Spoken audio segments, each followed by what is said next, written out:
We appreciate you joining us today. Thank you, Congressman Meeks. Good to be with you. So, Congressman, we understand that Congress is getting close to an agreement between Republicans and Democrats and President Trump on a fourth coronavirus relief bill. Can you tell us where that stands at this time? What are the sticking points that remain? Well, we call it Stimulus 3.5 because we believe that there's got to be a fourth one coming later.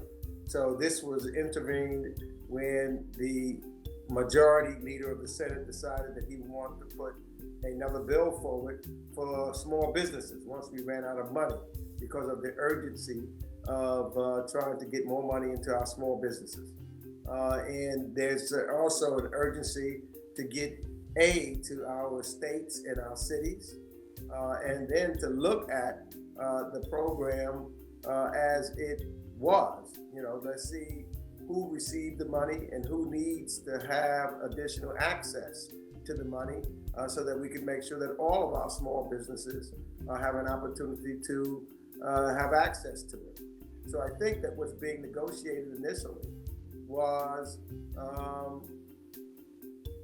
how much money, how much should go to small business, how much should go to hospitals and or city and states, how much money should go toward testing, because we know that testing is important in regards to trying to get a handle on this terrible virus so that people can open up back places like my city and state. And so that conversation is going on. So, and then how do you make sure that, say, maybe some of the smaller employers can get access, and some of the CDFI, the community development institutions, how do they get involved and have access to the portals of the SBA so that they can help their customers? And so some of that back and forth is being decided and talked about, and there's been some significant progress from what I understand, but there's still some holdups with lack of agreement, of which they're continuing to work with. Now, I understand that Republicans are reluctant to put, at least in this bill, new aid to states and counties and local governments. Is that something that is a deal breaker for Democrats, or is that something that can be worked out down the road? I think that is something that is continuing to discuss, but if you come from a state like mine, like New York, that has been devastated and absolutely the epicenter of the coronavirus, how much further can the state go without getting some additional help from the federal government? Is exactly what Governor Cuomo has been talking about over and over again. You're talking about trying to open up, and some folks and everyone wants to open up, but you can't open, the states can't open up unless in fact there's certain aid that can come to the city and states, because especially those that have been impacted, overly impacted. When you look at the number of infections that have taken place here, the number of deaths that have taken place here, to open up, to get our small businesses to gear back up, and it'll take a little process, but we're going to need that aid. So it's tremendously important for me, and I think for many other cities and states that have been devastated by this virus. Now, you mentioned earlier the program of forgivable loans for small businesses. This is what Congress created in March in the third coronavirus relief law. It's run out of money.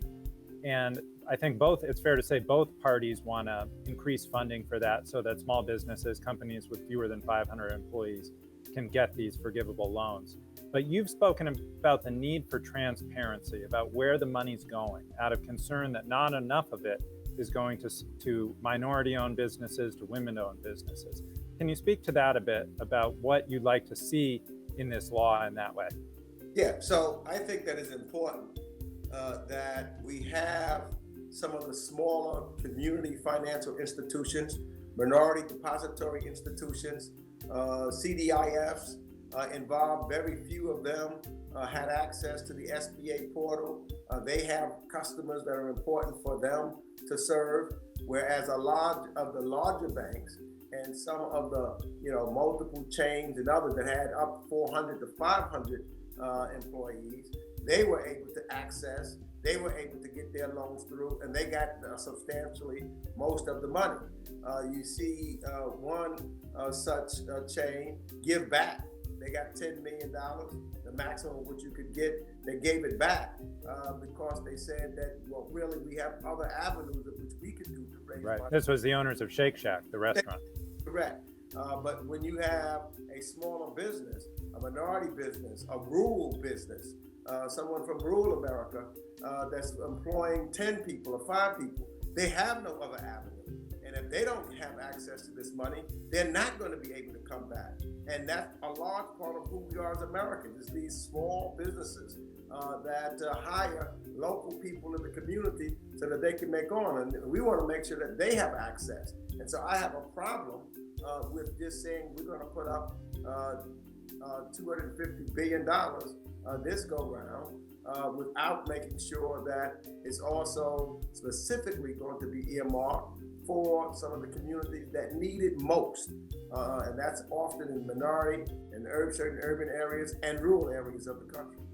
Do you have any data, Congressman, about how the first allotment of funds from the March law, how they break down in terms of minority-owned businesses? Did they get their fair share? No, clearly they did not. And I'm looking forward to getting a complete breakdown. That's one of the things that we're asking the Secretary Mnuchin for. We want an absolute breakdown based upon size of business, number of employees, whether or not they're minority owned or whether or not they're women owned, what types of business it was, because were they barber shops and were they florists, were they beauty parlors, were they drugstores, certainly smaller. So we don't have that. I think that we definitely need that so that we can make sure that they have access now. I'll tell you this: I spoke to in my district, in my borough, the Queens Chamber of Commerce, the head of the Queens Chamber of Commerce, and I asked him whether or not any of Queens, one of the most diverse boroughs in this country, whether any of them received, that he knows of, that are part of the Queens County Chamber of Commerce, whether any of them received any of the PPP loan money. And he said he does not know of one that's a part of the Queens Chamber that received the PPP money. And those are individuals who have businesses like I just described to you. Now, PPP is the Paycheck Protection Program, this program of forgivable loans.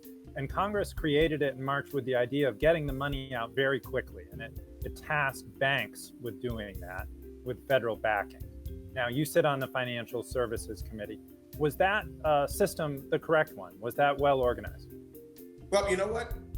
It was, as you said, right? It was designed to get the money out as quickly as we could. But I think that we've seen how fast the money has gone. It was done on a first come, first served basis. There was a lot of problems with the initial rollout. So if you were one that had a close banking relationship with one of the big banks, and you were generally, I think that this showed that if you had 350, 400, 499 employees, you were able to get into the queue and get approved and get the loan. But if you were not that sophisticated, if you were one of the smaller moms and pops that's working every day, you were not able to get into the queue. And in fact, many of the banks, the big banks particularly, initially said that unless you had a business loan with them, that they were not going to try to put your application through the process, which is something that we did not intend when we passed the first piece of legislation. So there was tremendous amount of problems in the beginning and in the middle, and I think ultimately in the end. It's some, because it looks as though that most of the money went to some of the larger employees as opposed to making sure there was an equitable distribution there. Now, adding $250 billion is in the works right now. Is that enough, or might Congress have to go back again and appropriate additional funds? Well, I think that what we're trying to negotiate now is for the small business piece is $310 billion. And the 310 would be divided.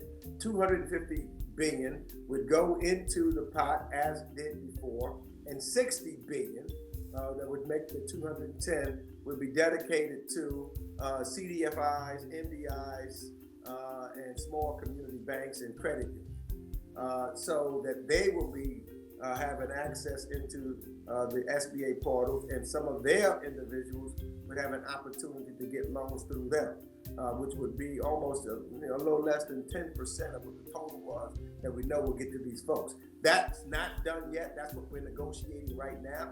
That is something that I would think is important and significant to get done. So we'll see what happens as the negotiation continues. Just to clarify for our listeners and all those acronyms, you're talking about smaller community banks working through the Small Business Administration, the SBA, with the idea that they would get money to smaller companies, smaller entities, little mom and pop shops. I have to remember to do just what you do. You get into these alphabets and you forget that it's a different language for many. Thank you for doing that. All right, last question for you, Congressman Meeks. I can't let you go without asking. You represent the borough of Queens, the epicenter of the disease. How is your borough doing? How are your constituents doing? Is there any light at the end of the tunnel for them at this point? It's about testing right now. And we're trying to do focus testing where we know where the hot spots are. It is difficult because many of our hospitals have been full, and individuals, I got to tell you, for the past almost now 2 weeks, there's not been a day that has gone by that someone hasn't called me to tell me that either someone I know or someone that I know, loved one or friend that had passed. So it's really, really tough. But we have started to try to ramp up the testing. There was an announcement today. I've been working with a private organization called Ready Responders. They've agreed to go in, and we're going to do a pilot in my district to do testing of everybody that lives in public housing, and then go to some others so that we can do more testing. There's another testing site, and this one will be focused a lot on some of our seniors and others, because they'll be able to go to their apartments to test them, which will help. And then we have another testing that we're starting at a local university called York College. We're going to start that this week. We've got testing that's starting to go on in one of our community healthcare centers. So that tells me that the more testing that we start getting up online and people being tested, that's going to make it much better in our community. And then we've got to combine that with tracing, so that we can find out, and tracing being that once you test it, if you find somebody that's positive, to try to have someone to trace all the individuals that they might have been in contact with, so that we can then start to really get a hold of this virus and be able to move forward and not have the kind of, quite frankly, the disparity that we've had in this city and in Queens also, of the number of people who are Black and brown who have either died from this or have been infected and found positive by this virus. And so I feel better when I see that the testing is starting to ramp up. That makes me feel that it's going to be better in this community, and how we'll begin to turn certain things around, and having that kind of focused testing and tracing is important. Congressman Meeks, we appreciate you sharing this with our listeners. Good to be with you, Sean. Thank you for having me.